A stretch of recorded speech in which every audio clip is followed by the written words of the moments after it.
I'm Casey Reed, 32 years old, standing in my Albuquerque apartment, pregnant and proud, surrounded by friends and family. It was supposed to be a joyful night celebrating our new home. But then my sister grabbed the microphone. "I've already spoken to a lawyer," she declared, her voice slicing through the chatter. "From this moment on, I am the owner of this house." She turned to the crowd, pointing straight at me. "She is no longer welcome here." My heart stopped. My husband just sipped his wine, his eyes carefully avoiding mine. Under the table, my best friend's hand found mine, her grip tight. The room went silent. Every gaze locked on me as if waiting for me to crumble. I could feel the weight of their stares, judgment, betrayal. Her words weren't just a claim, they were a knife cutting through everything I had built. I should have seen it coming, the late-night texts, the whispered calls, the way she lingered in my home as if it were hers. But I was pregnant, exhausted, clinging to the belief that family meant trust. I was wrong. My husband's silence screamed louder than her words. I waited for her to finish, my pulse racing, and in my head, I counted 3, 2, 1. Silence swallowed the room. I stood, my hands steady, and reached for my purse, and pulled out something no one in the room expected. This wasn't the end, it was the beginning of my fight. A fight to protect the child growing inside me, to reclaim justice, and to expose the masks of betrayal hiding within my own family.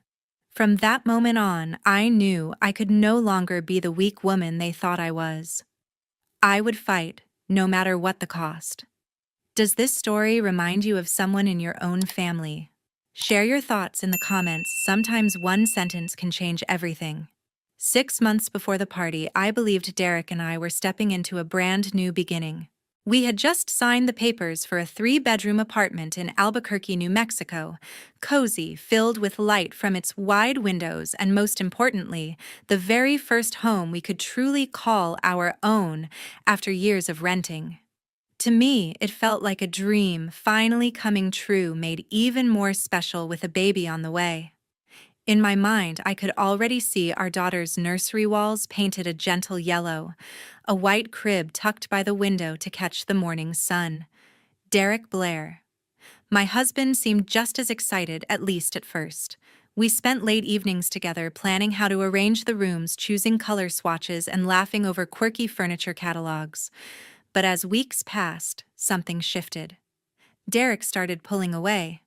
He'd come home late, his phone buzzing constantly, his eyes glued to the screen.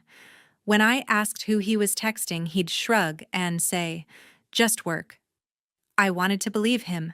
My pregnancy hormones were making me emotional, and I didn't want to seem paranoid. Then my sister Sheila started texting me out of the blue. She'd always been the overbearing type, 2 years older and always acting like she knew better. "Did you pay the mortgage yet?" she'd message, or, "You sure you can afford that place?" Her questions stung, like she doubted I could handle my own life. I brushed it off, telling myself she was just being her usual controlling self. But it didn't stop there. One Saturday, I came home from grocery shopping, my arms full of bags, to find Sheila in my living room. She was holding a measuring tape, eyeing my curtains like she owned the place. "These won't do," she said, not even looking at me. "You need something classier for a home like this." I froze, my stomach twisting. How did she even get in? When I asked, she waved a hand. "Derek gave me a key. Said you wouldn't mind." I minded. A lot. But I bit my tongue, not wanting to start a fight with my sister while pregnant. Derek wasn't any help. That night, I asked him why he gave Sheila a key without telling me. He just mumbled something about family helping out and changed the subject. His phone buzzed again, and he turned it face down on the table. I couldn't shake the feeling that something was off. Sheila's texts kept coming, each one more intrusive. "You should refinance the loan," she wrote once. "I know a guy who can get you a better rate." How did she even know about our loan? I hadn't told her anything. When I mentioned it to Derek, he said, "She's just trying to be helpful, Casey. Relax." But I couldn't relax. The way Sheila talked about my home like it was hers to manage made my skin crawl. Monica, my best friend since college, noticed the change in me. We met for coffee one morning and I spilled everything Derek's distance. Sheila's constant meddling. Monica's eyes narrowed as she stirred her latte. Casey, that's not normal. Sheila's acting like she's got a stake in your apartment. You need to watch her. I nodded, but deep down, I didn't want to believe my sister could have bad intentions. We'd grown up close, sharing secrets and sleepovers. Sure, Sheila could be bossy but malicious. I wasn't ready to go there. Still, Monica's words stuck with me. I started paying closer attention to Sheila's comments, her uninvited visits. One day, I caught her flipping through papers on my kitchen counter Bill's mortgage documents. Just curious, she said with a smile that didn't reach her eyes. My unease grew a tight knot in my chest. I tried to convince myself it was nothing, that family didn't betray family. But every time Sheila showed up, every time Derek dodged my questions, that knot tightened. I was starting to wonder what they were hiding and why. One afternoon, I came home to find Sheila in my living room. She was rearranging my throw pillows, tossing the blue ones I'd picked out onto the floor like they didn't belong. Her heels clicked sharply against my hardwood, her eyes scanning the space with a frown. "This place needs a serious upgrade," she said, not even looking at me. I stood in the doorway, grocery bags heavy in my arms, my pregnancy making every step feel like a chore. "Sheila, what are you doing here?" I asked, my voice tight. She turned, her smile cold and calculated. "I'm helping Casey. This apartment deserves better than your choices." My chest burned. Helping? She hadn't asked to come in, hadn't even knocked. When I demanded to know how she got in, she shrugged. "Derek gave me a key. Said it was fine since I helped with the down payment." My stomach twisted. Helped. That was a lie. I'd poured every cent of my savings earned from years of late nights at my marketing job into this apartment. Sheila hadn't contributed a single dollar. I set the bags down, my hands shaking. "You didn't help with anything," I said, trying to keep my voice steady. Sheila raised an eyebrow, unfazed. "Oh, Casey, don't be dramatic. I've been supporting you and Derek for years. This place is as much mine as it is yours." Her words hit like a slap. Supporting us. She'd never lent us money, never offered more than her constant opinions. I wanted to scream, but I held back, my pregnancy making me feel fragile, like one wrong move could break me. That night, I waited for Derek to get home. He walked in, his phone buzzing as usual, and barely looked at me. "Why does Sheila have a key?" I asked, my tone sharp. He sighed, loosening his tie. "She's just trying to help Casey. You're overreacting." Overreacting? I felt the air leave the room. He turned away, checking his phone again, and I caught a glimpse of an email notification before he tilted the screen. The next morning, while Derek was in the shower, I grabbed his laptop. My heart pounded as I opened his email, something I'd never done before. There it was, a thread with Sheila titled "Apartment Docs." He'd sent her our mortgage contract, the one I'd signed alone because Derek's credit wasn't good enough. Why would he share that? My hands trembled as I scrolled through their messages. "She doesn't need to know," Sheila had written. "We'll handle it." Handle what? I snapped a photo of the screen with my phone, my mind racing. This wasn't just meddling. This was something bigger, something planned. I called Monica, my best friend, and met her at a diner near my office. Over greasy fries and weak coffee, I told her everything: Sheila's uninvited visit, her claim about the down payment, the key, the emails. Monica's eyes widened, her fork pausing mid-air. "Casey, this isn't right. Sheila's acting like she owns your home and Derek's letting her. You need to check those documents, make sure nothing's been changed." Her words sent a chill through me. Check the documents? I hadn't even thought of that. "And start keeping a record." Monica added, her voice firm. "Every text, every visit, every weird thing Sheila does. You need proof." I nodded, my throat tight. Proof. The word felt heavy, like I was preparing for a fight I didn't want. Back home, I started saving everything. I took screenshots of Sheila's texts, Her latest one read, "You should repaint the walls, Casey. I know a contractor." I saved the photo of Derek's email to her, the one with our contract. I even started noting down her visits in a journal, like the time she showed up with a stack of paint samples saying, "I'm just planning ahead for when this place is mine. Mine." The word echoed in my head each time, making my blood run colder. I felt like a stranger in my own home, pushed out by my own sister and husband. Every night I'd lie awake, my hand on my belly, feeling my baby kick. This apartment was supposed to be her home, our safe place. But with Sheila's key in her pocket and Derek's secrets piling up, it felt like a battleground. I wasn't sure what they were planning, but I knew one thing: I wasn't going to let them take what was mine.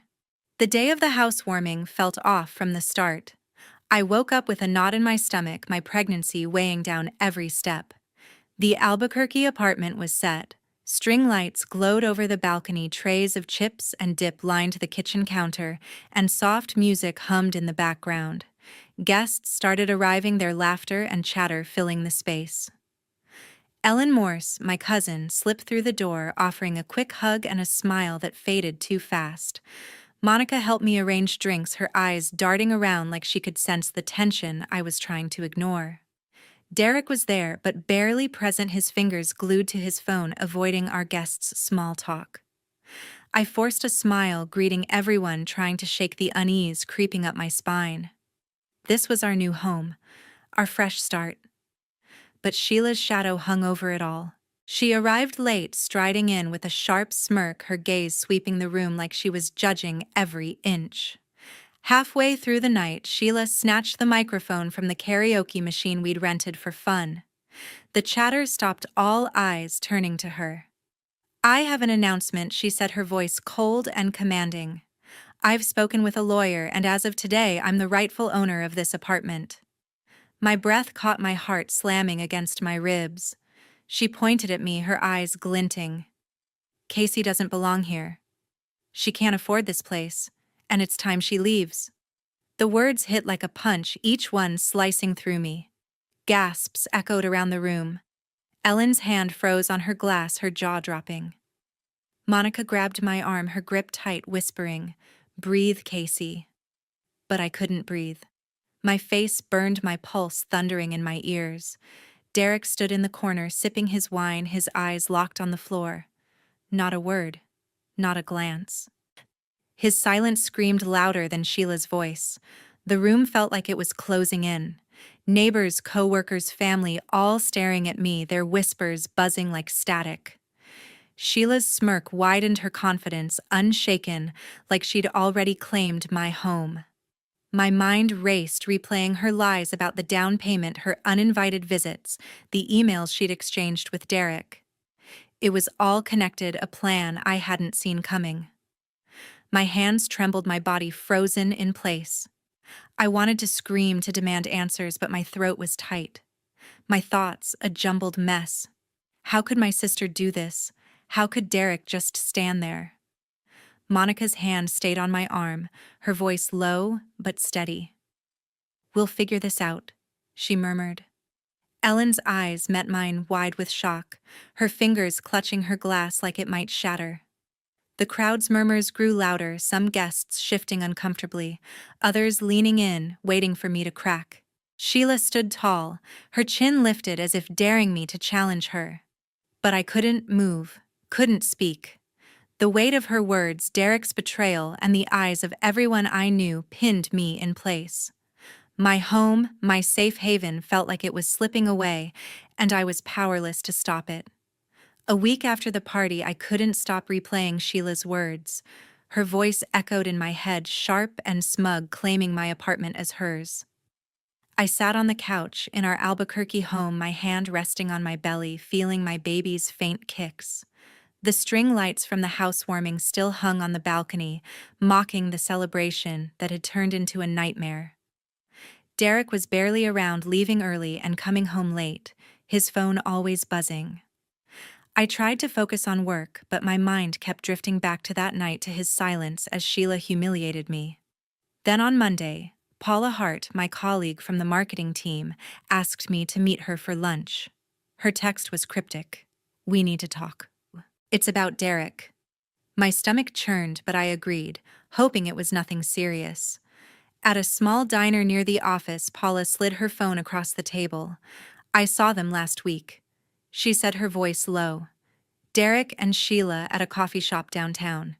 She showed me a photo, Derek and Sheila sitting close, her hand on his arm, their faces inches apart. My throat tightened. Paula hesitated, then opened a screenshot of a text conversation she'd overheard and snapped. It was from Derek's phone to Sheila Casey's clueless. Once we push her out the apartment's hours. My hands shook as I stared at the words. Not just betrayal, but a plan to take my home. Paula's eyes softened. I'm sorry, Casey. I had to tell you. That night, I waited until Derek was asleep. His phone was on the nightstand, unlocked, a rare slip. My heart pounded as I scrolled through his messages with Sheila. There were dozens going back months. She doesn't deserve the place, Sheila wrote. We'll make it ours. Derek replied, just keep her distracted. I'll handle the rest. My chest burned, tears blurring the screen. They weren't just plotting against me. They were together. Every late night, every dodged question, every smirk from Sheila, it all made sense. I felt like the ground had vanished beneath me, my own husband and sister tearing apart the life I'd built. I couldn't confront Derek yet. I needed more.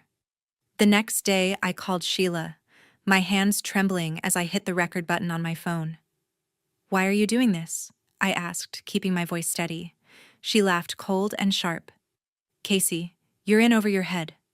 That apartment? It's too much for you. I'm just resolving things. I pressed harder. Resolving. By claiming my home. She paused. Then her voice dropped. You should have stayed out of the way. Derek and I will take care of it. My blood ran cold. She'd admitted it, her plan to push me out. I saved the recording, my heart racing, but my resolve hardening.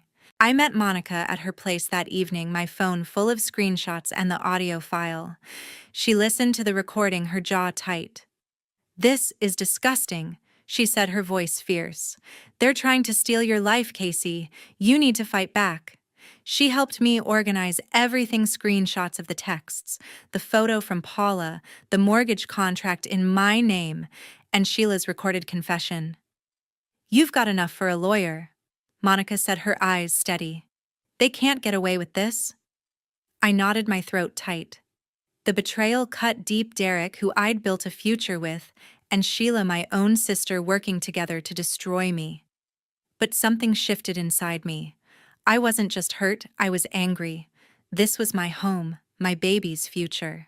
They'd underestimated me, and I was done being their pawn. I'd fight not just for the apartment, but for myself. I packed my bags and moved to Monica's apartment the next morning. The Albuquerque air felt heavy as I left the home I'd fought so hard for my pregnancy, making each step ache. Staying under the same roof as Derek was unbearable after his betrayal. Monica welcomed me with a tight hug, her spare room already set up with a bed and fresh towels. You're safe here, she said, her voice steady but fierce. I nodded, my throat too tight to speak. That afternoon, I met with a lawyer named Laura Martinez in a small office downtown. I laid out everything: Sheila's false claim about the down payment, her uninvited visits, the email she exchanged with Derek about our mortgage contract, and the recording where she admitted wanting to resolve me to take the apartment. I also showed Laura the photo Paula had sent, the texts confirming Derek and Sheila's affair and their plan to push me out. This is serious, Laura said, her pen tapping the desk. We can file against Sheila for fraud and attempted forgery of property documents, and against Derek for violating your privacy by sharing the contract. My heart pounded, but her confidence gave me a flicker of hope. 2 days later, my phone buzzed with notifications. Sheila had posted on social media a long rant accusing me of abandoning Derek and being unfit to own the apartment. Casey walked out on her husband, leaving him with nothing, she wrote. She doesn't deserve that place. My stomach twisted as I read the lies, the comments piling up from strangers and distant acquaintances. Some called me selfish, others questioned my stability. The betrayal stung deeper than I thought possible, my own sister painting me as the villain. I wanted to scream to tell the world the truth, but Monica stopped me. "Don't engage," she set her hand on my shoulder. "We'll fight this with facts, not posts." I took a shaky breath, trusting her judgment, but the public humiliation burned. At work, Paula pulled me aside during a break. "I found something," she whispered, handing me a printed email. It was from Sheila to a local real estate company, claiming she was the co-owner of my apartment and requesting a title transfer. The document was riddled with forged details, my signature doctored to look real, and a fabricated payment history. "I got this from a friend at the agency," Paula said, her eyes sharp. "Sheila's been trying to push this through behind your back." My hands shook as I read it, the audacity of her plan sinking in. Paula's evidence was another piece of the puzzle, proof of Sheila's fraud. I thanked her, my voice barely steady, and sent the email to Laura immediately. That evening, I asked Derek to meet me at a park near Monica's place. I needed answers, and I needed them on record. My phone was in my pocket, recording as he approached, his face tense. "Why, Derek?" I asked, my voice low but firm. "Why, Sheila? Why my home?" He shifted, avoiding my eyes. "It wasn't supposed to go this far," he muttered. "Sheila and it just happened. She said we could sell the apartment, split the money." My chest tightened, but I kept my voice even. "You planned to take it from me," I said. He didn't deny it, his silence confirming everything. "I messed up, Casey," he finally said, "but Sheila pushed me into it." I stopped the recording, my heart racing. His confession was raw, undeniable, another weapon for my case. Back at Monica's, we spread out all the evidence on her kitchen table: the mortgage contract in my name, Sheila's recorded admission, Derek's texts, Paula's photo, the forged real estate email, and now Derek's confession. Monica organized it all into folders, her hands steady as she labeled each file. "This is airtight," she said, her voice firm. "Laura's going to tear them apart in court."